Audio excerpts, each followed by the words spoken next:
من فيض مولانا الغفور قرآن رب العالمين جاء لنا نبراس نور فيه السعادة واليقين أسمى المعاني في السطور نسمو بها دنيا ودين نلقى الشفاعة في النشور بدلائل النور المبين في حفظه تحلو الأمور ما خاب من يرجو المعين نلقى الشفاعة في النشور بدلائل النور المبين بدلائل النور المبين.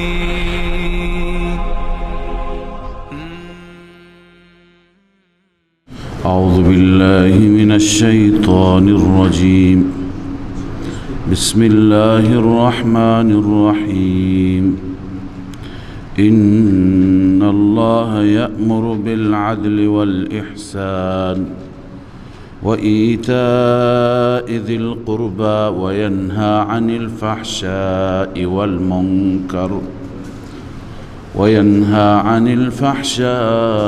والمنكر والبغي يعظكم لعلكم تذكرون. وأوفوا بعهد الله إذا عاهدتم ولا تنقضوا الأيمان بعد توكيدها وقد جعلتم الله عليكم كفيلا إن الله يعلم ما تفعلون. بعد از اینکه در آیات گذشته تخویف اخروی بیان شد نسبت به الذين ظلموا العذاب الذين ظلموا وإذا رأى الذين ظلموا العذاب فلا يخفف عنهم. الذين ظلموا کفار و مشرکین بودند، برای آنان تخویف بیان شد. در این آیات و ادامه این آیات الله عزوجل امور ثلاثه، امور سگانه را که برای دفع عذاب اینها هستند این امور را بیان می فرماید. امور ثلاثه برای دفع عذاب قبلا شما در جایهای متعددی خواندید. شرک نکنید، ظلم نکنید، احسان کنید. این سه امر هستند که اینها در این آیات بعدی شما اینها را میبینید. ان الله یأمر بالعدل والإحسان وإیتاء ذی القربى. از اینجا این امور هستند و این آیه به قول عبدالله بن مسعود رضی الله تعالی عنه یکی از جامع ترین آیات است که در این آیه شریفه هر خیری که انسان باید بجا بیاورد و هر شری که انسان باید از او اجتناب کند و دوری کند، این خیر و شر ذکر شدند و بیان شدند. قرطبی نوشته قال ابن مسعود رضی الله عنه، ابن مسعود گفته هذه اجمع آیت فی القرآن، این جامع ترین آیه در قرآن است و شاید اینکه در خطبه جمعه، خطبه مسنونه این آیه انتخاب شده به خاطر همین جامعیتش هست. جامع ترین آیه در قرآن است. لخیر یمتثل و لشر یجتنب، که خیری توش هست که باید امتثال امر بشه، بجا آوری امر بشه، و ذکر شری توش هست که باید از او اجتناب بشه. لذا ابتدا سه چیز را الله بیان فرموده. ان الله یأمر بالعدل والإحسان و ایتاء ذی القربى. الله امر فرموده به عدل و احسان. عدل تفسیر ابن عباس رضی الله تعالی عنہ درباره عدل مشخص. عدل به معنی توحید، بالاترین عدل توحید است و بالاترین و بزرگترین ظلم شرک است. ان الشرک لظلم عظیم. پس خداوند امر می فرماید به عدل و احسان کردن، نیکی کردن و ایتاء ذی القربى بالخصوص، دادن به خویشاوند، نیکی با خویشاوند. و این نیکی با خویشاوند هم صله رحمی میشه و هم عرض کنم که حق خویشاوند هم ایتا میشه، انفاق میشه. هم صله رحمی و حق خویشاوند ادا میشه و هم انفاق میشه، ایتا میشه. و ینها عن الفحشاء والمنکر والبغی. سه چیز هستن که از اونها باز داشت. یکی فحشا. فحشا شامل هر گناه میشه، هر معصیت میشه. قبلا خواندیم فحشا به گناه خاص، بی عفتی و بی حیایی هم اطلاق میشه، اما عموما هر گناهی را فحشا میگویند. ما در چند جا این استعمال را خواندیم. والمنکر، و باز می‌دارد از منکر. این منکر ضد احسان هست که انسان احسان نکند میشه منکر، کار ناپسند، ناشایست. والبغی و ظلم. الان بعضی گفتند که والبغی ضد عدل است، والمنکر ضد احسان است، الفحشاء ینها عن الفحشاء ضد ایتاء ذی القربى است. این سه در مقابل اون سه قرار گرفت. یعظکم لعلکم تذکرون. خداوند شما را موعظه می فرماید، پند میده، شاید شما پند بگیرید. و اوفوا بعهد الله اذا عاهدتم. شما وفا بکنید به عهد الهی، به پیمانی که با خدای تعالی دارید. اذا عاهدتم، وقتی که شما عهد کردید. ولا تنقضوا الایمان بعد توکیدها. و نقض عهد نکنید. منظور از ایمان همون عهد است، قسم همون عهد است. بعد از توکیدش، بعد از محکم کردنش. وقد جعلتم الله علیکم کفیلا. همانا شما خداوند را بر او ضامن گرفتی. ببین وقتی که انسان عهد میکند سوگند یاد میکند. سوگند یاد کردن، خدا را شاهد گرفتن، به معنی خدا را ضامن گرفتن است. پس شما عهد را نشکنید. منظور از این عهد کدوم عهد است؟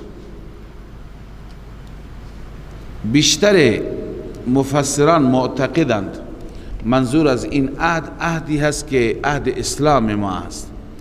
عهد و بیعتی که با رسول الله صلی الله علیه وسلم تک تک افراد امت بستند. وقتی که به ایشون ایمان آوردند دیگه عهد با ایشون بستن است. پس تفسیر کبیر و تفسیر مدارک این تفاسیر نوشتن عهد الله هی البیعت لرسول الله صلی الله علیه وسلم علی الاسلام. بیعتی که با رسول الله بسته اند بر اسلام. این بیعت را خداوند بیعت با خدا می نامد. این عهد را عهد با خدا می نامد. در قرآن کریم داریم ان الذين یبایعونک انما یبایعون الله. پس بیعت با رسول الله بیعت با خداست. عهد با رسول الله عهد با خداست. لذا الله می فرماید که شما بعد از این که با خدا عهد بستید این عهد را نشکنید، به این عهد پایبند باشید. ان الله یعلم ما تفعلون. خدا میداند آنچه که شما میکنید، وفا به عهد یا نقض عهد، هر دو را میداند. ما تفعلون با اینش بنویسید وفا یا نقض عهد. ولا تكونوا كالتي نقضت غزلها من بعد قوة انكاثا. این مثال نقض عهد است، پیمان شکنی هست. الله می فرماید مثل اون زنی نباشید که نقضت غزلها، غزل خودش را باز می کند، به هم می زند. غزل به معنی غرغره دوک، غرغره ای که زنها معمولا از پشم چی درست می کنند؟ نخ درست می کنند. می گویند که یک زنی بود که اختلال حواس داشت، پیرزنی بود که اختلال حواس داشت و دیوانه بود در مکه مکرمه. این زن کارش همین غرغره بود، غرغره را معمولا از پشمها که غرغره دستی هستند زنها قدیما داشتند، الان شاید شما نفهمید ندیدید، که می بافتند، درست می کردند به اصطلاح نخ را از پشم و بعد کم کم که درست می کردند به اون غرغره، برای به اون غرغره می بستند و او را و نخی درست می کردند. اما وقتی که همین نخ را که شما از پشم درست کردید، این نخ را دوباره با دستتون بگیرید باز کنید و اون بافتن خودتون را و درست کردن خودتون را به هم بزنید، راحت میشه پشمه. لذا یک زنی بود که از صبح درست میکرد، یه غرغره درست میکرد، یه نخی درست میکرد، بعد از اون دیگه خودش خرابش میکرد، دوباره اون را باز میکرد و پشمش میکرد. لذا این کارش این بود، چون اختلال حواس داشت. کسی که پیمانی بسته، این مثال پیمان بستنش به همون نخ درست کردن است، و کسی که پیمان را میشکند مثل همون است که همون نخی که درست کرده، غرغره‌ای که درست کرده، او را دوباره باز کردن و خراب کردن، به همون حالت اول در آوردن است. الله می فرماید مثل او نباشید.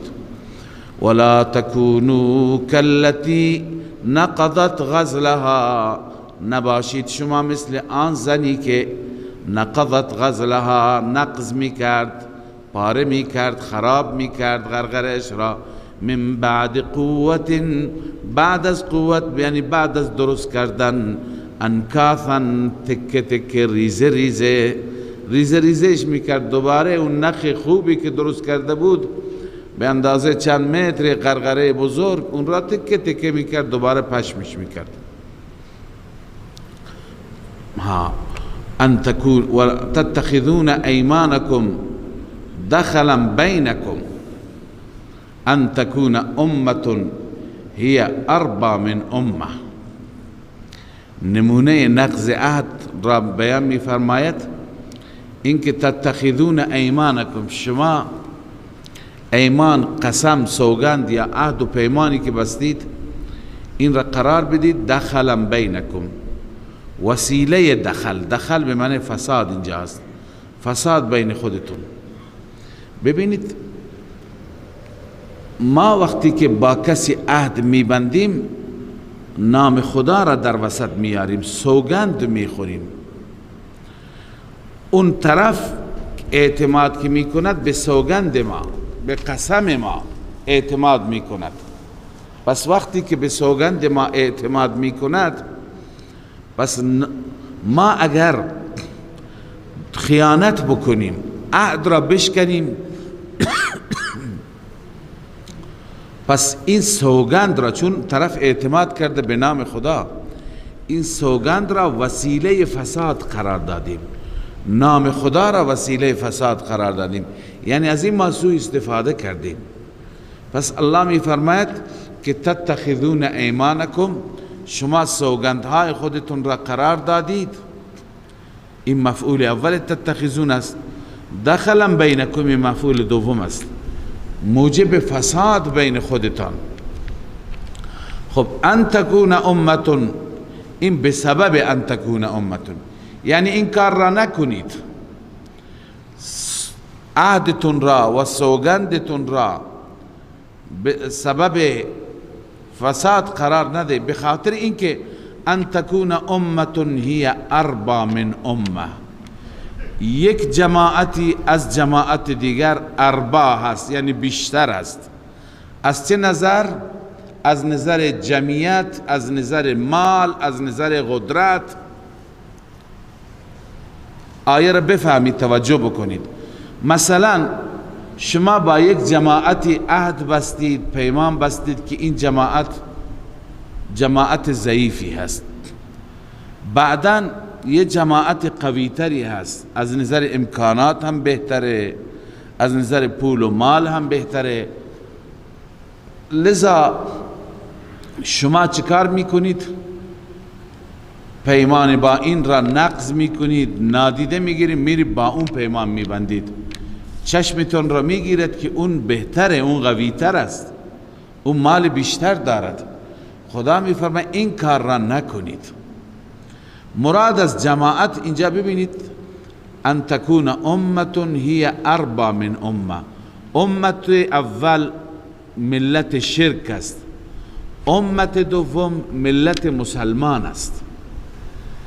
نقض عهد هم به معنی ارتداد است. اینجا ببینید، شما وقتی که خطاب به کسانی هست که پیمان بستند اسلام آوردند، شما وقتی که مسلمان شدید، قبلا ما خواندیم که مراد از پیمان بیعت اسلام است. شما وقتی که بیعت اسلام کردید، پس عهد بستید با این جماعت اسلام. الان این کار را نکنید که یک جماعت قویتر ببینید، یعنی مشرکین را ببینید، کفار را ببینید که آنان از نظر مال، از نظر جمعیت بهتر و قویترند. لذا اینجا پیمان را بشکنید، العیاذ بالله برگردید از دین، بروید با اونها همراه بشید، با اونها پیمان ببندید. این کار را نکنید. ان تکون امتون هی اربا من امه. اربا را تفسیر مدارک نوشته ای ازید عددا و اوفر مالا. اربا چی هست؟ هی ازید عددا و اوفر مالا، عددشون بیشتر، مالشان بیشتر. این کار را نکنید. خب معنای آیه کلن چی هست؟ معنای آیه این است که آلوسی نوشته المعنی لا تغدروا بجماعت، شما با یک جماعت غدر نکنید، خیانت نکنید، بسبب ان تكون جماعت اخرى اکثر منها و اعز، بسبب اینکه اون جماعت دوم از این جماعت اول، جماعت دوم جماعت مشرکینه، جماعت اول مؤمنینه، اون جماعت دوم از جماعت اول اکثر هست و اعز هست، از نظر مال، از نظر جمعیت میبینی او بهتر و چربتر است. این کار را نکنید. بل علیکم بالوفاء بالایمان، بر شما هست که به ایمان چی باشید؟ وفادار باشید. پس معنای آیه این هست. الان ترجمه. الله می فرماید تتخذون ایمانکم دخلا بینکم، این کار را نکنید که ایمان خودتان را، پیمان و سوگند خودتان را سبب فساد قرار بدید بین خودتان. چگونه؟ به این صورت که ان تکون امتون، این که باشد یک گروهی، یک جماعت، یعنی جماعت مشرکین، هی اربا، اون اربا باشد، یعنی اکثر از نظر مال، اوفر از نظر مال، اکثر از نظر عدد، من امت، از امت دیگر. نه، این کار را نکنید. وقتی میبینی یکی قوی تر است، یکی ضعیف تر است، این امتحان الهی است، تو به عهدت وفا باش. انما یبلوکم الله به، جز این نیست که الله به این صورت شما را امتحان میکند که شما پیمان بستید با جماعت ضعیفتر با مسلمانان، الان مشاهده میکنید جماعت قویتر مشرکان. این امتحان الهی هست. وَلَيُبَيِّنَنَّ لَكُمْ يَوْمَ الْقِيَامَةِ مَا كُنْتُمْ فِيهِ تَخْتَلِفُونَ.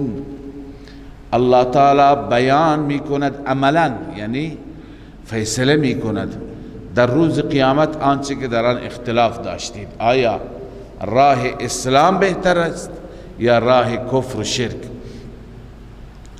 ولو شاء الله لجعلكم، باز هم آیه گذشته که الله اگر میخواست همه شما را امت واحده قرار میداد، همه شما را جماعت مسلمه و امت توحیدیه قرار میداد.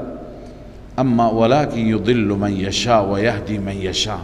اینجا ولكن لیبلوکم مقدر است، اما خداوند این کار را نکرده چون هدف الله امتحان است، آزمایش است. ولكن يضل من يشاء، الله گمراه میکند کسی را که بخواهد. و ما يضل به الا الفاسقین خواندیم. و یهدی من یشاء، هدایت میکنه کسی را که بخواهد. این کسی که میخواهد کیه؟ یهدی الیه من اناب. ولتسألن عما کنتم تعملون. در روز قیامت شما سوال میشوید از اعمالتان در دنیا، که در دنیا چه عملی شما انجام دادید. خب همین نقض عهد را که خداوند مورد تأکید قرار داد که شما نقض عهد نکنید، پیمان شکنی نکنید، باز هم اون مسئله را به خاطر بعضی دیگه جزئیات و بعضی دیگه تأکیدات اعاده می فرمایند. ولا تتخذوا ایمانکم دخلا بینکم، شما قرار ندهید سوگندهای خودتان را یا پیمان خودتان را دخلا بینکم، وسیله فساد بین خودتان، موجب فساد بین خودتان، که اگر این کار را کردید نتیجه چی میشه؟ فتزل قدم بعد ثبوتها، قدمی زلت میخورد، لغزش میخورد بعد از ثبوتش، بعد از اینکه ثابت قدم شدید الان قدم شما لغزش میخورد. و تذوق السوء بما صددتم عن سبیل الله، میچشید سوء را یعنی عذاب را به سبب اینکه باز داشتید از راه الله. ولکم عذاب عظیم، این بیان سوء هست. در این صورت که شما پیمان بشکنید برای شما عذاب عظیم خواهد بود در روز قیامت. ولا تشتروا بعهد الله، این سبب دیگر از اسباب نقض عهد. ببینید انسان که از یک گروهی به گروه دیگه میره گاهی به خاطر مادیت هست. میدانید که این گروه هست که بر مسیر حق است، بر مسیر درست است، اون گروه دیگر گروه نادرست است. پس چیکار میکنند؟ حق را میگذارن به طرف باطل میرن، به خاطر اینکه اونجا پول بیشتر است، اونجا امکانات بیشتره، اونجا حقوق بیشتر است. پس چیزی که امروز هم انسان ها انجام میدهند، خیلی ها هستند که مسیر حق را ترک میکنند، به طرف باطل و مسیر باطل میروند، به خاطر پول، به خاطر پست، به خاطر امکانات مادی. این خدا می فرماید که شما در مقابل آیات الهی پول اندک نگیرید. ولا تشتروا بعهد الله ثمنا قلیلا، شما نگیرید در مقابل عهد الله یا به سبب عهد الله، به سبب پیمانی که با خدا بستید، شما راه حق را، راه خدا را انتخاب کردید، شما نفروشید عهد خدا را در مقابل پول اندک. انما عند الله هو خیر لكم، جز این نیست که نزد الله آنچه که هست بهتر است برای شما. این کنتم تعلمون، اگر شما بدانید.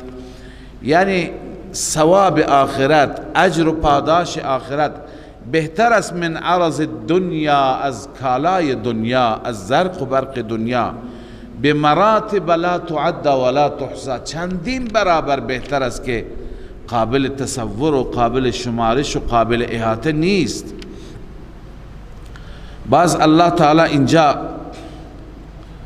تزهید من الدنیا بیان می‌فرماید، به خاطر دنیایی که بعضی مذهب و دین ترک میکنند، به خاطر دنیا بعضی ها میروند مثلا از تبشیری ها پول میگیرند، مسیحیت را انتخاب میکنند. خب به خاطر پول، مگر پول چقدر ارزش داره؟ الله میفرماید ما عندکم ینفد، آنچه که نزد شما هست اون از بین میرود، چه با موت یا اینکه همینطور شما از دستتون میره. و ما عند الله باق، آنچه که نزد الله است اون باقی هست. ولنجزین الذین صبروا اجرهم باحسن ما كانوا یعملون. الله میفرماید ما حتما پاداش میدیم آنهایی را که تحمل کردن، صبر کردن، به احسن ما كانوا یعملون، بهترین آنچه که عمل کردن، یعنی پاداش بهترین اعمالشان را ما به بهترین وجه میدهیم. من عمل صالحا من ذکر، اینجا بشارت هست برای کسانی که اعمال میکنند و تعمیم هست بعد از تخصیص. به صورت عام الله تعالی هر کسی که عمل بکند، چه مرد باشد چه زن باشد، الله تعالی پاداشش را بیان فرموده. من عمل صالحا من ذکر او انثى، هر کسی که عمل صالح انجام بده، چه مرد باشد چه زن، فقط یک شرط دارد، و هو مؤمن، مؤمن باشد، مشرک نباشد، موحد باشد، خدا پرست باشد. فلنحیینه حیاتا طیبه، ما به او حیات و زندگی پاکیزه میدهیم. زندگی پاکیزه منظور کدوم زندگی هست؟ بعضی گفتند این نتیجه دنیوی هست. زندگی پاکیزه در همین دنیا. شما میدونید که در این دنیا زندگی انسان با طاعت و عبادت، با تقوا و خدا ترسی، زندگی با رونق و با آرامشی میگردد. زندگی میشه که انسان خودش از حیات خودش لطف و لذت میبرد. پس تفسیر اول این است که مراد از حیات طیبه چی هست؟ زندگی پاکیزه در دنیا، زندگی که در او سکون است، در او آرامش است، در او اطمینان است.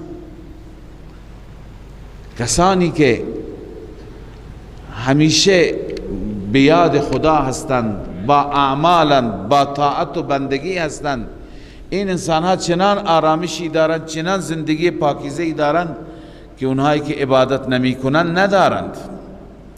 پس این تفسیر اول شد، حیاتا طیبه. در این صورت این نتیجه دنیوی میشه. تفسیر دوم اینه که منظور از حیاتا طیبه بهشت است. منظور از حیاتا طیبه چی است؟ بهشت است. هر کسی عمل صالح انجام بده، چه مرد باشد چه زن، ما به او حیاتی میدیم، حیات طیبه یعنی بهشت. چنانچه علامه آلوسی نوشته المراد بالحیات الطیبه الحیات التي تكون في الجنه، مراد از حیات پاکیزه اون زندگی و حیاتی هست که در بهشت خواهد بود. چون که واقعا حیات بهشت و زندگی در بهشت پاکیزه هست، لطف و لذت بخش است. چرا؟ چه خبر اونجا؟ از هناک حیات بلا موت، اونجا حیاتی هست که موت ندارد. اینجا حیات گاهی برای ما وقتی که به یاد مرگ می افتیم، زندگی ما لذتش را از دست میده. انسان میبینه چه ناز و نعمتی، اما فردا میمیرم. پس حیات اونجا بلا موت است. و غنى بلا فقر، اونجا توانگری هست، هیچ وقت فقر نمیاد. اینجا نه، اینجا امروز داری فردا نداری، خطر ورشکستگی هست. اونجا نه. و صحتا بلا سقم، صحت و سلامتی اونجا هست بدون مریضی. اینجا انسان امروز تندرست، فردا نادرسته، فردا مریضه، کسل است.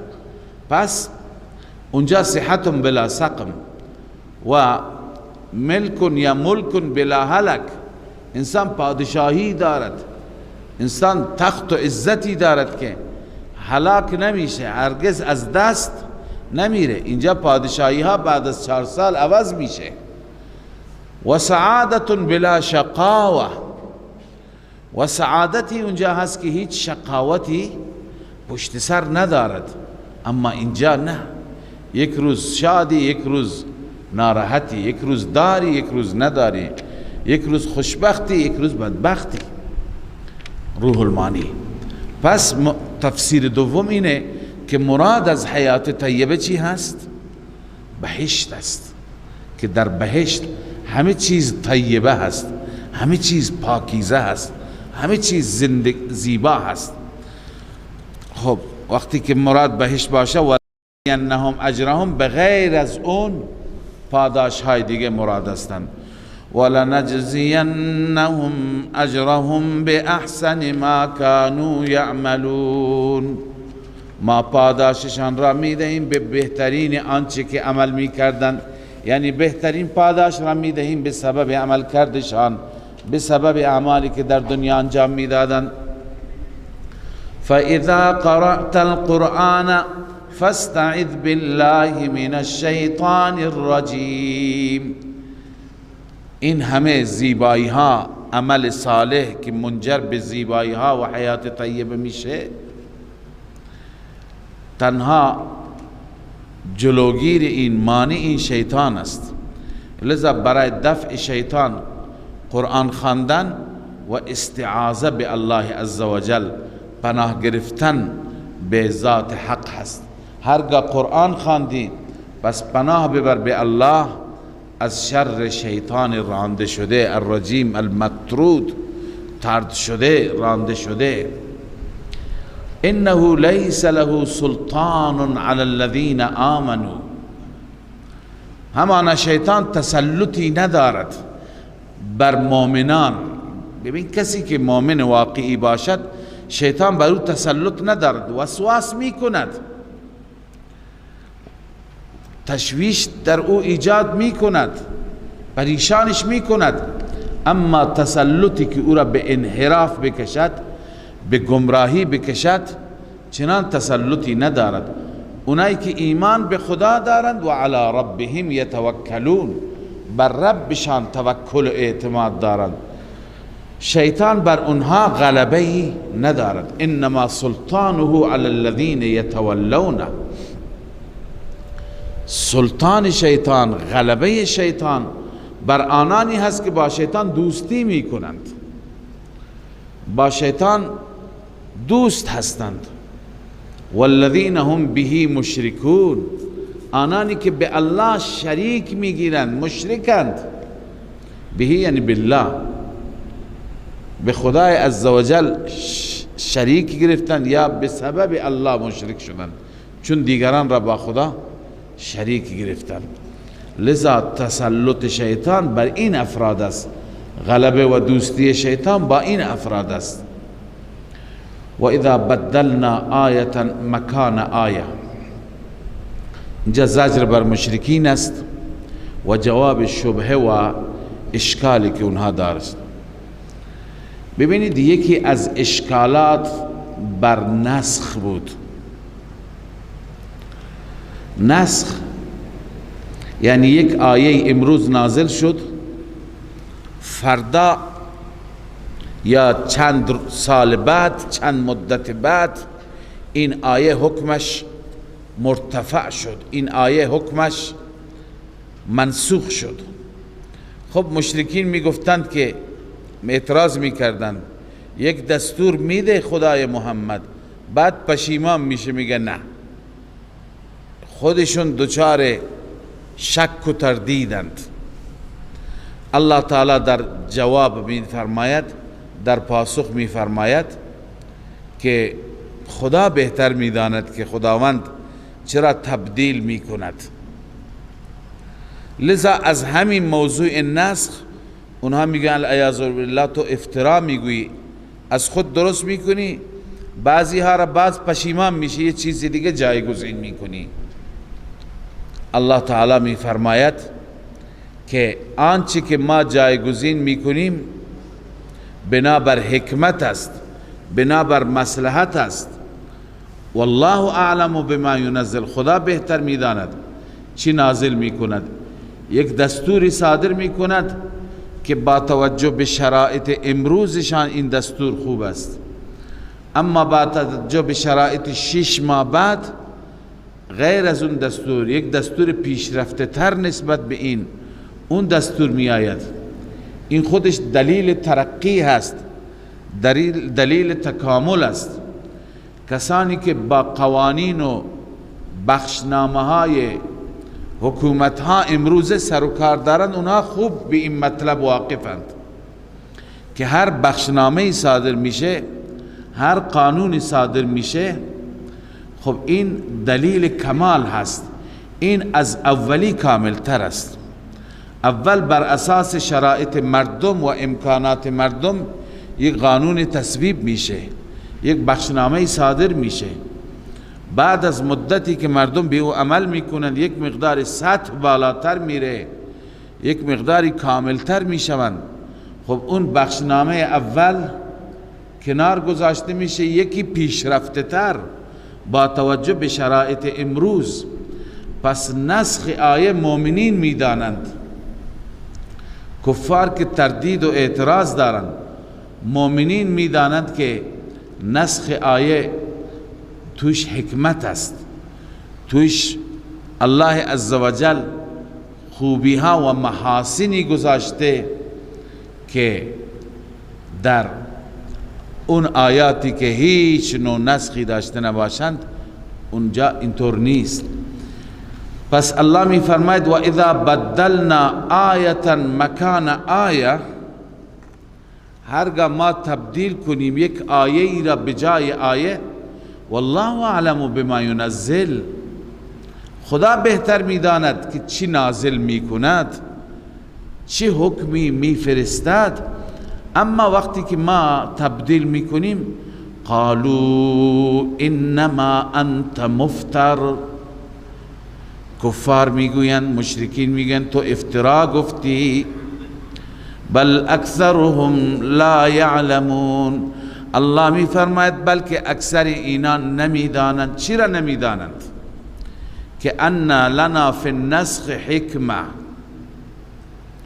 برای ما در نسخ حکمت هایی هست، در نسخ آیه پیشرفت است.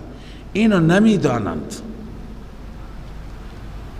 الله تعالی در جواب این طعنه آنها می فرماید قل نزله روح القدس من ربک بالحق، اعلام بکن ای پیامبر نازل کرده این قرآن را روح القدس، این واسطه نزول است.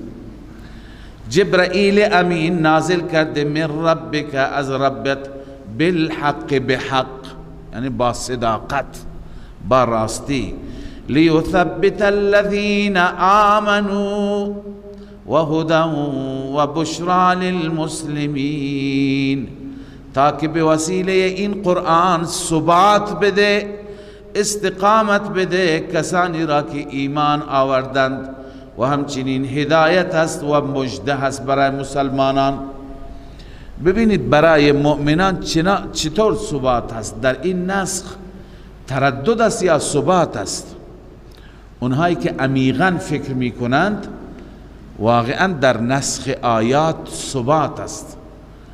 نسخ دلیل پیشرفت است، نسخ دلیل ارتقا است، نه عقب رفت. ببینید اینا توضیح داده علامه نصفی در تفسیر مدارک چطور لیثبت الذین آمنوا نسخ موجب میشه که ثبات در مؤمنان پیدا بشه.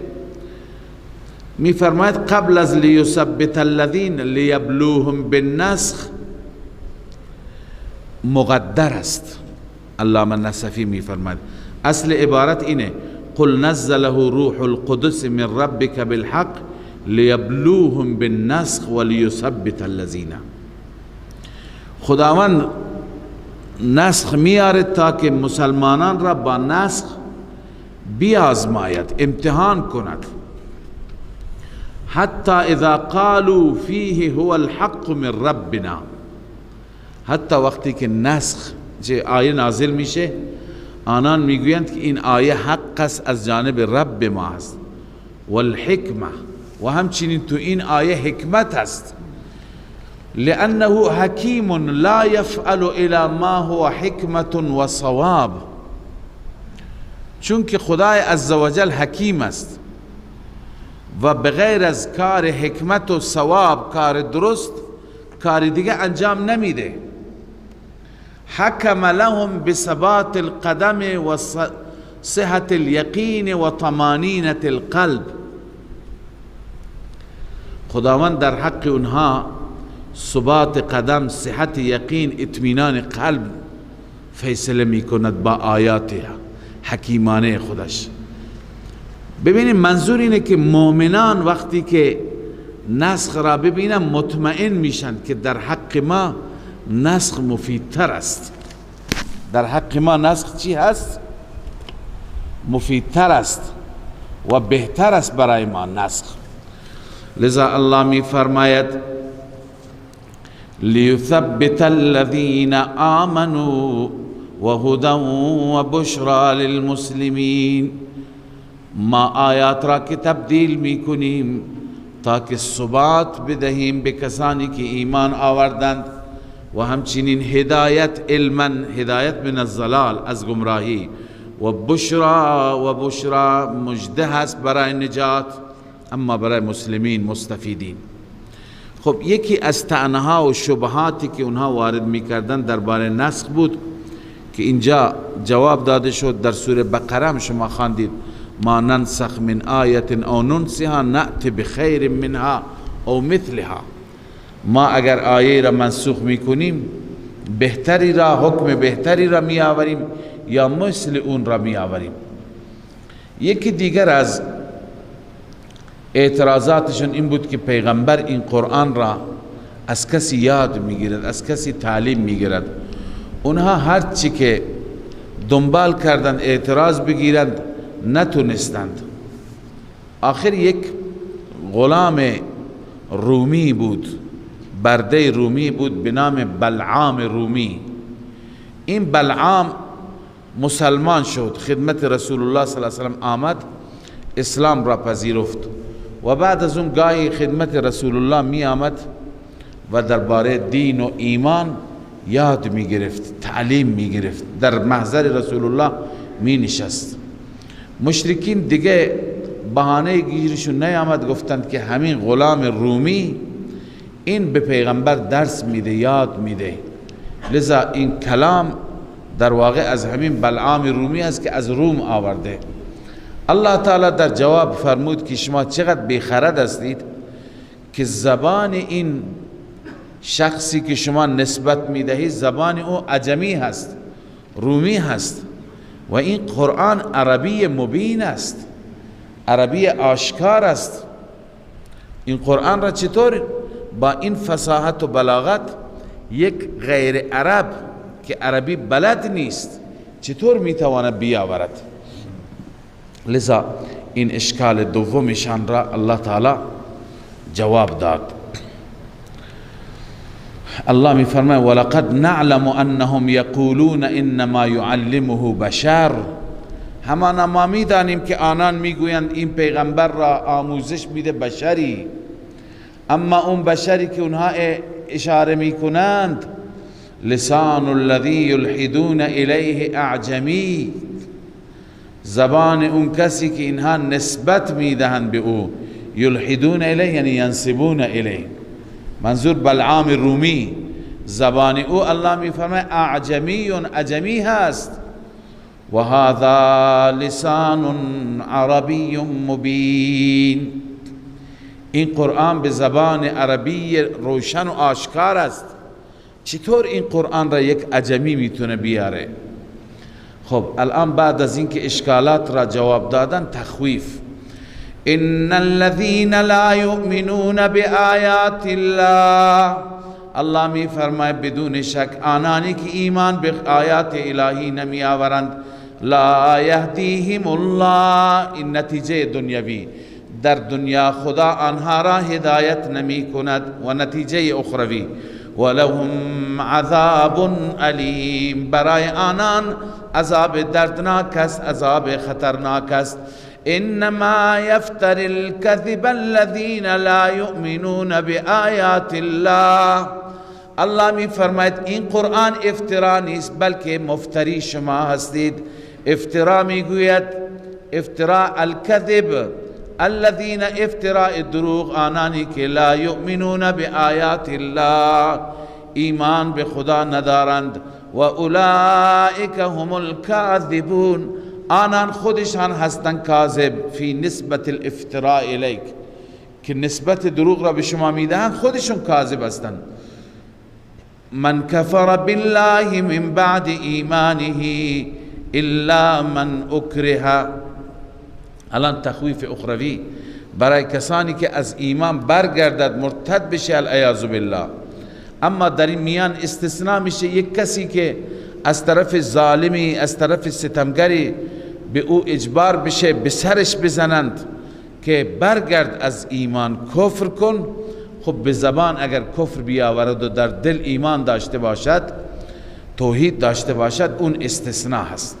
الله می فرماید من کفر بالله من بعد ایمانه، هر کسی به خدا کفر بکنه بعد از ایمان، البته استثناء است، الا من اکره و قلبه مطمئن بالایمان، مگر اون کسی که مجبور بشه اما در دلش اطمینان به ایمان دارد، برای مجبوری بر زبان می آورد، این استثناء است. اما اونی که در دل بیاد کفر کند، ولكن من شرح بالكفر صدرا، کسی به کفر شرح صدر پیدا کنه، صدرا تمیز شرح هست، یعنی با دلی باز کفر را بپذیرد، فعليهم غضب من الله، بر این افراد از غضبی از جانب الله، ولهم عذاب عظیم، برای آنان عذاب عظیم است.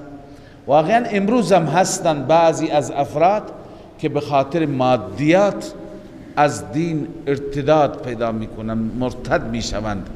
خیلی گروه های معاند اسلام امروز تبلیغات میکنند، تبلیغات با پول، تبلیغات با امکانات. بسیاری از کلیساها هستند که یک نسخه انجیل تحویل بگیر، چند دلار هم به شما میدهند که بروید انجیل را بخوانید. یعنی تبلیغات با پول هست. پس الله می فرماید که بعد از ایمان هر کسی که کفر بکند، فعليهم غضب من الله، غضب خدایی بر اونها هست، ولهم عذاب عظیم، عذاب عظیم برای آنان است. خب علت چیه که این از اسلام برگشته به کفر؟ علت چیه که از راه حق و راه سنت و راه توحید این به طرف کفر و خرافات رفته؟ ذلك بأنهم استحبوا الحیات الدنیا، این به سبب این است که آنان پسندیدن، ترجیح دادن زندگی دنیا را بر آخرت. و ان الله لا یهدی القوم الکافرین، همانا الله هدایت نمی کند قوم کافر را.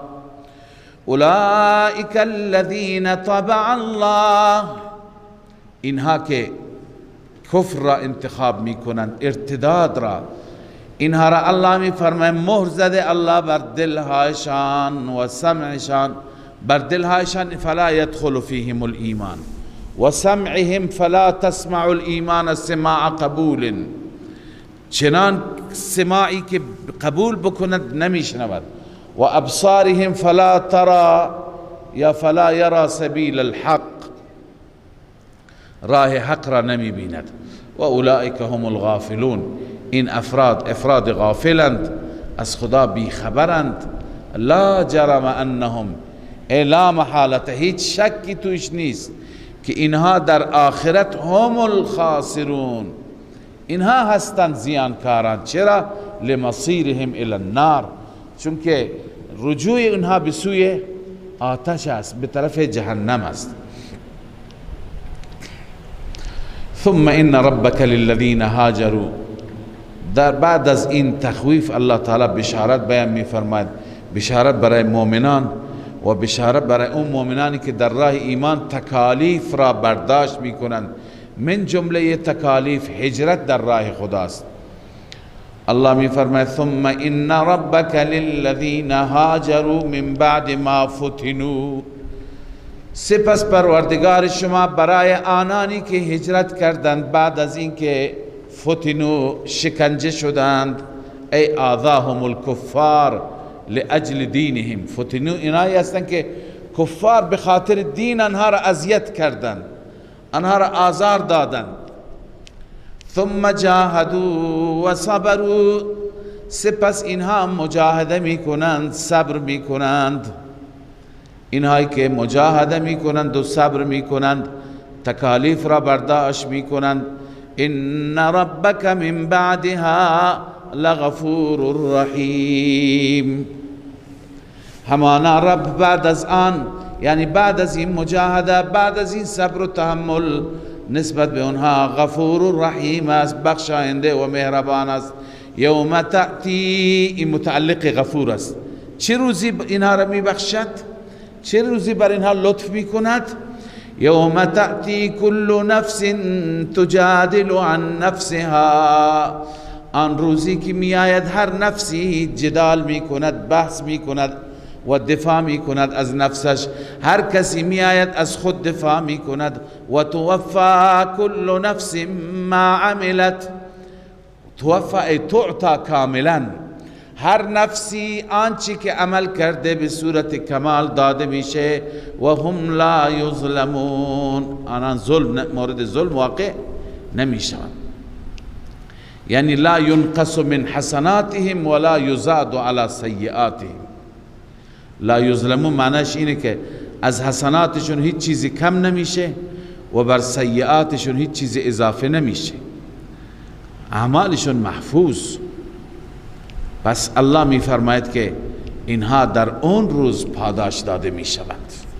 اینهایی که در راه دین کتک خوردند، در راه دین شکنجه ها را تحمل کردند و بعد از شکنجه ها هجرت هم کردند، الله میفرماید اینها اعمالشون ضایع و برباد نمی شود. و ضرب الله مثلا قریة كانت آمنة مطمئنة، خداوند تعالی اینجا مثال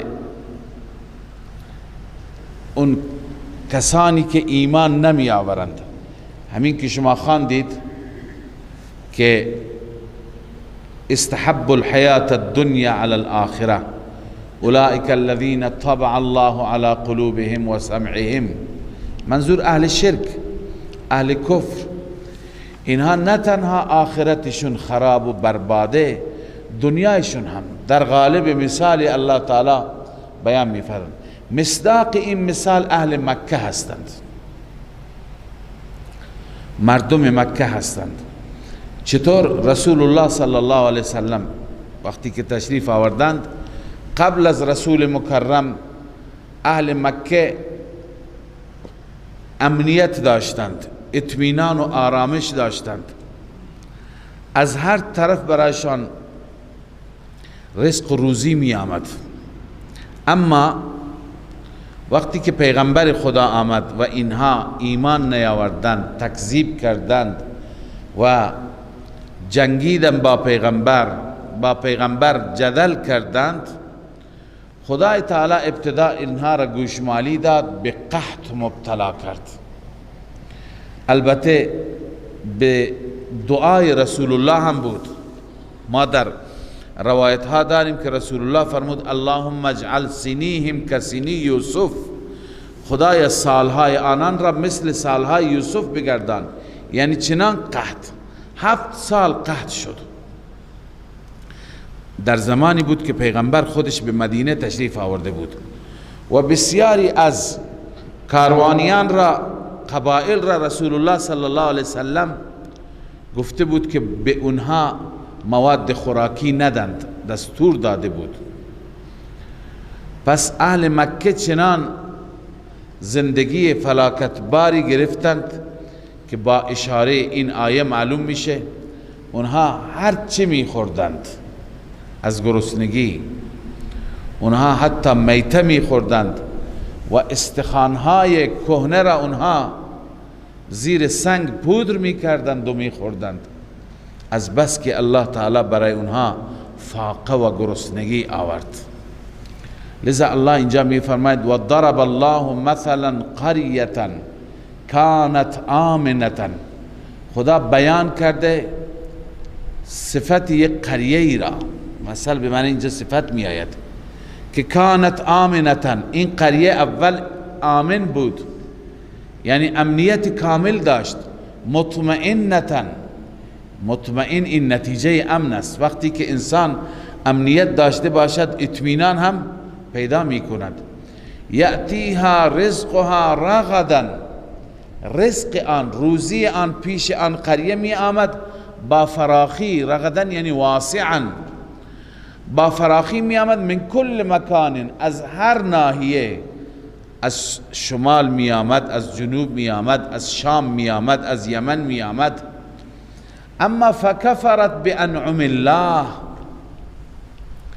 اهل این قریه به نعمتهای خدا کفران کرد، کفر کرد. نعمت خدا چی بود؟ وجود مسعود رسول الله صلی الله علیه وسلم. خداوند نبی رحمت را در میان آنها مبعوث کرد. آنها به جای ایمان آوردن به نبی رحمت کفر کردند، انکار کردند. لذا الله می فرماید که فکذبوا فکفرت بانعم الله، آنها کفر کردند به نعمتهای الله. فاذاقها الله لباس الجوع والخوف، الله لباس جوع و خوف را به آنها چشاند، ذائقه گرسنگی و خوف را. الجوع مکان الرزق، یأتیها الرزق رغدا، و الخوف مکان الامن، کانت آمنتن. پس اینها به سبب چی بود؟ به سبب کفر نعمت. نعمتی که خدا به اونها داد رسول الله بود، به این نعمت اونها کفر ورزیدند. علامه قرطبی نوشته لباس الجوع لما ابتلوا بالجوع، به خاطر اینکه اینا مبتلا به گرسنگی شدن. 7 سنین، 7 سال. و قطع العرب عنهم المیره، عربهای دیگر هم مواد خوراکی را قطع کردن به امر نبی صلی الله علیه وسلم. لذا بعدا اینا چیکار میکردن؟ اکل العظام المحرقه یا محرقه، اینها استخوانهای سوخته شده را میخوردند. والجیفه والکلاب المیته والجلود، جیفه میخوردند، هر عرض کنم که لاشی که خراب شده بود و بدبو شده بود، متعفن شده بود، و همچنین سگهای میته و امثال اینها را. لباس الجوع این هست. قرطبی گفته اینا را میخوردند. چرا؟ بما کانوا یصنعون، ای به سبب صنعهم، به خاطر عمل کردشان الله تعالی اینها را به این حالت گرفتار کرد.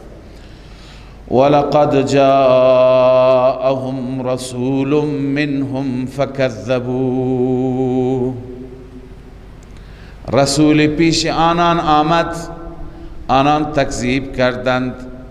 فاخذهم العذاب، عذاب آنها را گرفت، نتیجه تکذیب همین گرسنگی. و هم ظالمون، آنها ظلم کردند بر خودشان. ظلمشان شرکشان بود، اما شرک اعتقادی و شرک در تدبیر و تصرف بود. فکلوا مما رزقکم الله، بیان شرک فعلی هست اینجا. الله تعالی می فرماید اونی که خدا حلال قرار داده، رزق داده، بخورید، از خود حرام نکنید. مثل مشرکان که بعضی از اقسام شترها را حرام می کردند و اونی که حرام قرار داده خدا که محرمات را اینجا خدا ذکر می فرماید شما اون را حرام بدانید. لذا الله می فرماید فکلوا مما رزقکم الله حلالا طیبا، بخورید از آنچه که الله رزق داده به شما حلال و پاکیزه بخورید. واشکروا نعمت الله، و شکر گزار و شاکر نعمتهای الهی باشید. ان کنتم ایاه تعبدون، اگر الله را به زعم خودتان عبادت میکنید. انما حرم، محرمات اینا هست، اینا را حرام بدانید. انما حرم علیکم المیتة، جزئی نیست که حرام است بر شما میته یعنی حیوان خود مرده، و لحم الدم، و همچنین خون مسفوح، و لحم الخنزیر، و گوشت خنزیر، و ما اهل لغیر الله به، هر آن حیوانی که اهل نامزد بشود برای غیر الله، آن حیوان برای غیر الله نامزد بشه به نام غیر خدا، گذاشته بشه نام غیر خدا بر او، لذا او هم حرام است. فمن اضطر غیر باغ ولا عاد، هر کسی مجبور بشه به شرط این که غیر باغ، یعنی بغاوت اینه که انسان با لذت بخورد، ولا عاد متجاوز نباشه، تجاوز اینه که انسان از حد نیاز بیشتر بخورد. فإن الله غفور رحیم، بدون شک خداوند برای اون انسان ها غفور و رحیم است. اونا که مجبور میشه، انسان که مجبور بشه دیگه بر انسان حرجی نیست، بر انسان تکلیفی نیست. اما از خود حلال و حرام درست نکنید، از خود نگید این حلال این حرامه. ولا تقولوا لما تصف السنتكم الكذب، نگویید به آنچه که زبانهای شما، دروغی که زبانهای شما بیان میکند، نگویید هذا حلال، این بیان کذب است. اون که دروغ هست چیه؟ این که به دروغ بگید هذا حلال و هذا حرام، این حلال اون حرام. لتفتروا علی الله الكذب، این لام لام عاقبته، یک چیزی را حلال میکنی یک چیزی را حرام میکنی، در واقع نتیجه میشه که افترا میگویی بر خدا، کذب را. هذا حلال معنیش اینه که خدا حلال کرده، شاید خدا حلال نکرده. هذا حرام معنیش اینه که خدا حرام کرده در حالی که خدا نکرده، حرام حلال قرار داده. پس این افترا بر خدا است. ان الذين يفترون على الله الكذب لا يفلحون، بدون شک آنانی که بر خداوند افترای کذب میبندند اینها هرگز رستگار نمیشوند، نه در آخرت و نه در دنیا. بله، متاع قلیل ولهم عذاب علیم، این زندگی دنیا متاع اندک است، استفاده کردن و بهره بردن ایام مختصری هست. اما در آخرت برای این انسان ها، یعنی این انسان ها اگر گرفتار نشود در دنیا بهره اندک خواهند برد، اما در آخرت ولهم عذاب علیم، ای فی الاخره، برای آنان عذاب دردناک است در آخرت. وعلى الذين هادوا حرمنا ما قصصنا عليك من قبل، بحث محرمات وقتی که آمد، خب بحث اینه که برای یهود هم خیلی چیزها حرام بود. الله می فرماید بر آنانی که یهودی شدند، آنچه که ما حرام قرار دادیم همونی که ما قبلا برای شما تعریف کردیم. قصصنا ای بینا، ما برای شما قبلا بیان کردیم. خداوند برای پیغمبر بیان کرد، در قرآن ما هم خواندیم که به سبب ظلمشان، به سبب تعدیشان، به سبب تجاوزات خودشان، حرمنا علیهم کل ذی ظفر و من البقر والغنم حرمنا علیهم شهومهما الى آخره. بس الله می فرماید و ما ظلمناهم ولكن كانوا انفسهم یظلمون، ما بر آنان ظلم نکردیم، آنان بر خود ظلم کردند. ما خواندیم ذلك جزیناهم ببغیهم، ما که پاداشی به اونها دادیم به سبب ظلم خودشان بود. ثم ان ربک للذین عملوا السوء بجهاله، این ثم تعقیب ذکری است، یعنی ترتیب نیست، برای ترتیب نیست. یعنی بعد از اون سخن الان این سخن را بشنو، معنیش اینه. همانا برای ربت، ان ربک للذین عملوا السوء بجهاله، اینجا ترغیب است که کسانی که از روی نادانی ندانسته انجام داده اونا توبه بکنند. ثم ان ربک، سپس رب تو، للذین عملوا السوء، برای آنانی که عمل سوء انجام میدن، عمل شرک انجام میدن، بجهالت، از روی جهالت. ببینید هر کسی که گناه میکنه جاهل است. ابن کثیر گفته کل من عصى الله فهو جاهل. دیگه به جهالت دنبال نگردیم که فلان چیز جهالت است، نه، هر کسی که خدا را نافرمانی میکنه جاهل است. پس اینه که شرک انجام داده واقعا جاهل بوده. ثم تابوا من بعد ذلك و اصلحوا، سپس آنان توبه میکنن بعد از آن و اصلحوا، در آینده هم اصلاح میشند، خوب میشند. ان ربک من بعدها لغفور رحیم، بدون شک رب شما بعد از آن، یعنی بعد از توبه آنان، غفور رحیم هست، بخشاینده برای اونهاست و مهربان. پس در واقع ترغیب توبه بود برای کسانی که از روی نادانی شرک کردند، کفر کردند، اما بعداً اونها انابت دارند، به سوی توبه علاقه دارند. الله اونها را میفرماید توبه بکنند. ان ابراهیم کان امتا قانتا لله حنیفا. در پایان سوره الله تعالی یک الگو را ذکر می کند که این الگو به نام الگوی همه بود، یعنی همه می گفته این الگوی ماست، اما به نام بود، ظاهری بود، هیچ کسی حقیقتا ازش تبعیت نمی کرد. و این الگو ابراهیم است. مشرکی می گفتن مال ماست، یهود می گفتن نه ما ابراهیمی، مسیحیان می گفتن در واقع ما هستیم. بس الله تعالی می فرماید که دلیل نقلی از این ابراهیم که شما مثل این باشید. ان ابراهیم کان امتا، ابراهیم امتی بود. امت یک جماعت کثیره و کبیره را میگویند. ابراهیم یک نفر بود، چطور جماعت کبیره بود؟ ابن عباس رضی الله عنهما تفسیر میکند که ابراهیم علیه السلام چون که خیرش خیلی زیاد هست، لذا خیرش به اندازه خیر یک جماعت هست، خیر یک نفر نیست. ای کان عنده علیه السلام من الخیر ما کان عند امه. نزد ابراهیم اونقدر خیر بود که اون خیر نزد یک امت هست. و هی الجماعت الکثیره، امت جماعت کثیره را میگن. این تفسیر اول. اما تفسیر دوم، امت بر وزن فعله به معنی مفعول است.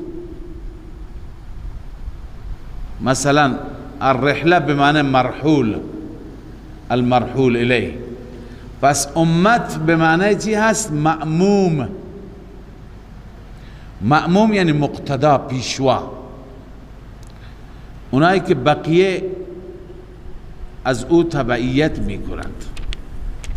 لذا ابراهیم علیه السلام امت بود، یعنی پیشوا بود. قانتا لله، تابع خدا بود. حنیفا، یک سو بود، به ادیان باطل توجه نداشت. یک سوی یعنی چه؟ ولم یکن من المشرکین، نه اعتقادا نه عملا از مشرکان نبود. شاکرا لانعمه، شکر کننده نعمتهای الله بود، شاکر و سپاس گزار نعمتها بود. اجتباه و هداه الى صراط مستقیم، الله او را برگزید و او را هدایت کرد به صراط مستقیم. صراط مستقیم یعنی عبادت الله وحده، به سوی عبادت خدا یگانه. خب به سوی توحید، هم موحد بود هم شاکر. و آتیناه فی الدنیا حسنه، ما به ابراهیم در دنیا حسنه دادیم. در دنیا حسنه چی بود؟ اجتباء و هدایت. اجتباه و هداه الى صراط مستقیم. همین از حسنه در دنیا. خدا او را گلچین کرد و هدایت کرد. و انه فی الاخرة لمن الصالحین.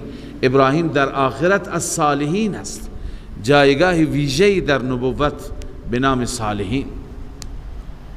ثم اوحینا الیک ان اتبع ملت ابراهیم حنیفا. بازم تعقیب ذکری است، یعنی بعد از اون سخن این سخن که اوحینا الیک، ما به سوی تو ای محبوب وحی کردیم، ان اتبع ملت ابراهیم حنیفا، شما مسلمانان هم از دین حنیف ابراهیمی تبعیت کنید. خلاصه دین حنیف چیه؟ و ما کان من المشرکین. اون ابراهیم از مشرکان نبود. از مشرکان نبود. از چی بود؟ بل هو رأس الموحدین و قدوة اهل الحق. در رأس موحدین بود، پیشوای اهل حق بود. لذا شما از او تبعیت کنید. انما جعل السبت على الذين اختلفوا فيه. اینجا یه اشکال دیگری از سوی یهودی ها، از سوی معاندین، اونا می گفتن واقعا اگر این پیغمبر سنگ ابراهیم را به سینه میزند، مثل ابراهیم جمعه را تعظیم نمی کرد، روز شنبه را تعظیم می کرد. الله تعالی در جواب بیان می فرماید، حاصل جواب اینه که ابراهیم کجا شنبه را تعظیم کرده؟ از کجا آوردید؟ انما جعل السبت على الذين اختلفوا فيه. سبت و شنبه قرار داده شد روز تعطیل، روز عبادت بر کسانی که اختلاف کردند در این، یعنی بر یهود، نه بر ابراهیم و امثال ابراهیم. و ان ربک لیحکم بینهم یوم القیامه. همانا رب تو فیصله می کند، داوری می فرماید عملا بینشان در روز قیامت، فیما کانوا فیه یختلفون، در آنچه که اینها اختلاف داشتند. خداوند خودش فیصله می کند. پس ای پیغمبر شما دنبال این جنجال ها نباش که چرا شنبه نشد و چرا جمعه شد. شما کارت را و وظیفت را به نحو احسن انجام بده. ادعو الى سبیل ربک بالحکمه. فرا بخوان، دعوت بده به سوی راه پروردگارت، اما با حکمت. بالحکمه یعنی با دلائل عقلی و نقلی. دلائل عقلی و نقلی را در تبلیغ و در دعوت داشته باش. والموعظة الحسنه، با موعظه حسنه. موعظه حسنه اون هست که انگیزه شفقت تر اون باشد، انگیزه خیرخواهی باشد. چند بار خدمت شما عرض کردم که روش زننده نباشد، روش مناظرانه نباشد، کوبنده نباشد، بلکه روش موعظه حسنه باشد. یعنی در وجود انسان جذبه شفقت و ترحم باشد و انگیزه چی باشد؟ هدایت طرف باشد. لذا این اگر باشد موفق میشه. والموعظة الحسنه وجادلهم بالتي هي احسن. با آن مشرکان جدال کن با آن طریقی که اون طریق بهتر باشد، یعنی گفتگوی علمی با منطق، با استدلال اونها را تفهیم کن. ان ربک هو اعلم بمن ضل عن سبیله. بدون شک رب بهتر میداند چه کسی گمراه میشه از راه خدا.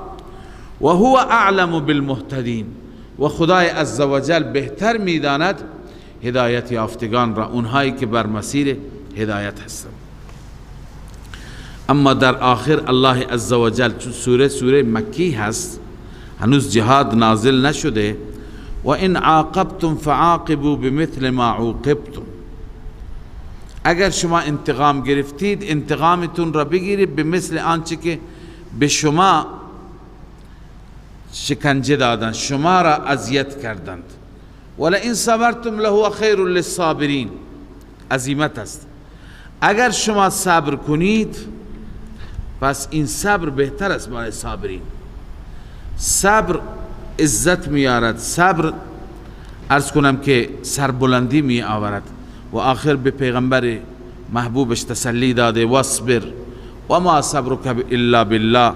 تو هم صبر کن و در واقع صبرت نیست مگر به خاطر الله هست و صبر تو پاداشش را و جزایش را الله تعالی می دهد. ولا تحزن علیهم. بر این مشرکان غمگین نباش، اینهایی که اگر ایمان نیاوردند هر نوع توطئه می کنند، شما ناراحت نباش. ولا تک فی ضیق مما یمکرون. و شما نباشید در تنگنا از آنچه که توطئه می کنند. هر توطئه، هر مکری می کنند خدای عزوجل پاسخشون میده، مکرشون را ناکارآمد میکنه. لذا شما نگران نباشید. ان الله مع الذین اتقوا والذین هم محسنون. بدون شک خداوند، معیت خداوند با اهل تقوا هست. الذین اتقوا عن الشرك والکفر. کسانی که از شرک و کفر اجتناب میکنند خداوند با اونها هست. و والذین هم محسنون، آنهایی که مخلصند، هر کارشان برای خدای عزوجل است. معیت الله تعالی با اونها است. صدق الله العظیم. من فيض مولانا الغفور قرآن رب العالمين جاء لنا نبراس نور فيه السعادة واليقين أسمى المعاني في السطور نسمو بها دنيا ودين نلقى الشفاعة في النشور بدلائل النور المبين في حفظه تحلو الأمور ما خاب من يرجو المعين نلقى الشفاعة في النشور بدلائل النور